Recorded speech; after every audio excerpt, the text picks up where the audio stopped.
You don't decide to become a shot caller. The yard decides for you. It starts before you even know it's starting. First week inside, you're watching everything.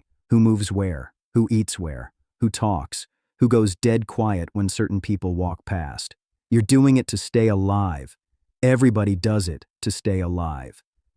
The difference is, you start picking up on things other people walk right past. Not just who's dangerous, why they're dangerous. Not just who's running things, how close they are to losing it, and how thin that hold actually is. You don't go after power in prison. That's the fastest way to end up hurt or gone. What you do is simpler than that. You fix a problem nobody asked you to fix. You cool something down before it blows up on the whole yard. You remember one thing somebody said 3 weeks back and bring it up at exactly the right second. Do that enough times, and people start coming to you. Not because you're the hardest guy out there, because you're the most useful. Being hard gets you a reputation. Being useful gets you loyalty. And loyalty is the only thing that actually holds in a place like this. First time somebody calls you a shot caller, you don't feel like you made it. You feel the weight of it land on you. Because now everybody's problems are yours. Somebody disrespects one of your people, you have to deal with it. Not because you want to. Because if you don't, the whole structure starts cracking right underneath you. Power in prison isn't something you have. It's something you hold up every single day. The second you ease up, somebody starts testing the walls. Year 1. You're still learning the yard. Still making mistakes small enough that nobody holds them against you. Still figuring out which silences mean nothing and which ones mean something is already in motion. You watch everything, say very little, and start building the one thing that will matter more than anything else for the next 4 decades. A reputation for being someone worth coming to. Year 2. You know most of the yard now, most of the faces, most of the routines. One afternoon in the chow hall, a new guy comes off the bus, still figuring out where everything is. Still reading the room the way you were reading it a year ago. He's heading toward the wrong table. Most people don't notice. You do. Because if he sits down there, somebody's going to take it the wrong way. Maybe it's just words. Maybe it's more than words. You catch his eye across the room. Give him a small shake of your head. He changes direction. Finds somewhere else to sit. Doesn't even know what you just did for him. Problem solved. At least for today. That's the job. Not the version people imagine. The version that actually keeps the yard from burning down. Year 5. You make a call that costs somebody something they can't get back. Not because you wanted to. Because it was the only move that kept things from getting worse. You tell yourself that at the time. You still tell yourself that now. But you lie awake some nights going over it anyway. Looking for the version where it goes different. Sometimes you find one. Usually you don't. That's the part nobody tells you about running things. It's not the violence that stays with you. It's the decisions. A call you made that went wrong. A man who took your word and paid for it. A kite you'd take back if you could. You carry all of it. Every single day. With no one to hand it off to.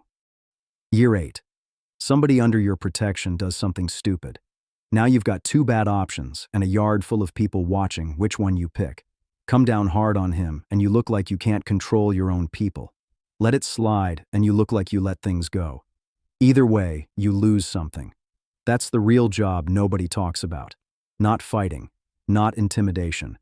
Making people believe you're in control even when you're managing a situation that has no good outcome. Violence is what happens when that stops working. Everything before it is about making sure it doesn't have to. Year 10. You can't fully trust anybody. Not because the people around you are bad, because the position makes real trust impossible. Everybody close to you needs something from you. Protection, access, a decision that tilts their way. You stopped being a person to most of them a long time ago. You're a resource. And some nights you lie there wondering who'd still talk to you if you couldn't do anything for them. You show up anyway. Because being alone on a prison yard is one of the most dangerous places a man can be. Year 15. You watch new guys come onto the yard, hollowed out with fear. You remember being that guy, sitting on the edge of your bunk trying to read a room that didn't speak any language you knew yet, The ones who make it learn how to read people. The ones who do more than make it learn how to use what they read. The ones who end up running things, figure out one truth nobody ever says straight out loud. It was never about being the toughest guy on the yard. It was always about making people feel like your survival and their survival are tied together. That's the whole thing. That's the entire game. Year 20. People you came in with are gone, released, transferred, some of them dead. The yard has turned over twice since you got here.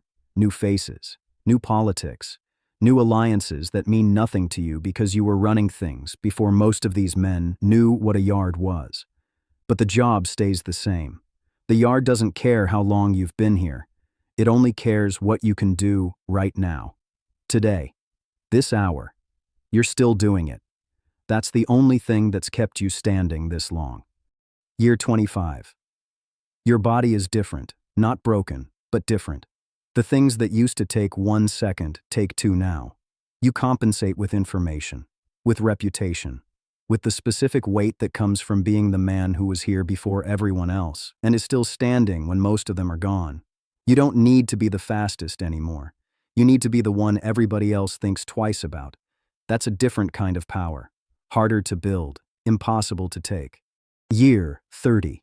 Somebody challenges you. Not directly. Nothing in here is ever direct. But the message is clear. There's a new generation that didn't come up watching you work, didn't see what you built, didn't witness the calls you made that kept this yard from tearing itself apart a dozen times over. To them, you're just an old man who's been here forever. And old men get tested. You handle it the same way you've handled everything for 30 years.